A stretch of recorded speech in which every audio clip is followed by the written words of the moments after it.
Truth and Reconciliation Commission that was a bit more extensive and even came up with the agenda for commissions and all these things. We have all these things. We've talked. And we have all these documents that are yet to be implemented, including parts of our constitution that are yet to be implemented. Why should we have a talk? Why should we talk more? Because Raila Odinga says that even the results of this conclave should be subjected to a referendum. And that's why I said we are done talking. I mean, there is no purpose to talk. And remember, people always ask, okay, now the youth will be called. Who will select them? People will bring up their children, their grandchildren. So even the focus gets lost even in the selection of the people who are in the conversation.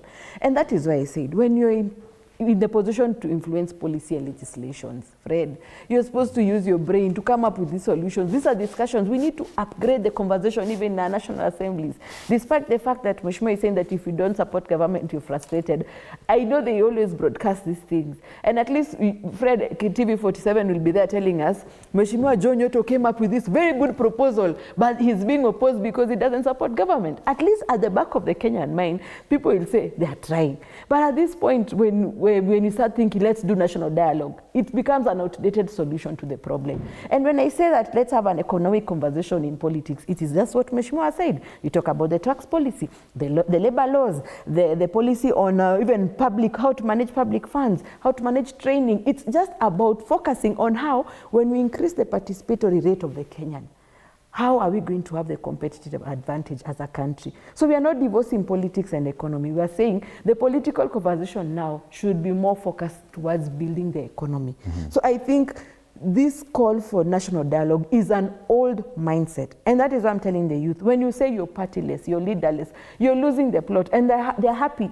Those ones who are in control are happy because you're amorphous. Mm-hmm. Can you start focusing on, I mean, this political party, these are my policy proposals, because that is the role of a political party. These are our policy proposals. So it enriches the conversation beyond being told that when we come into government, we'll give women diapers for 3 months. I was there and I never saw those diapers that this government, Mheshimiwa, brought into power. I was never given those diapers. We need to enrich the conversation from people will be given 6,000 to a conversation on when you're sending your manifesto out there.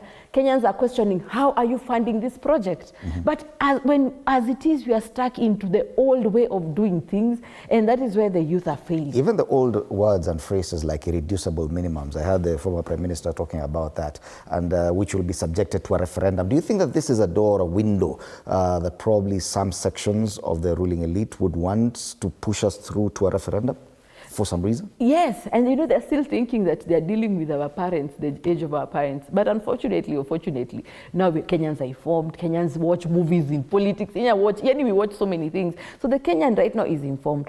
All we need to do, like I said, is to go back, retreat and re-strategize on how, if we are taking power, we take it through the ballot, we take it through order. Because it is not enough to say must go. Then must go, and then what happens? Mm-hmm. The person Mheshimiwa supports one time told us, even if I remove my trouser and you beat me, there are no jobs.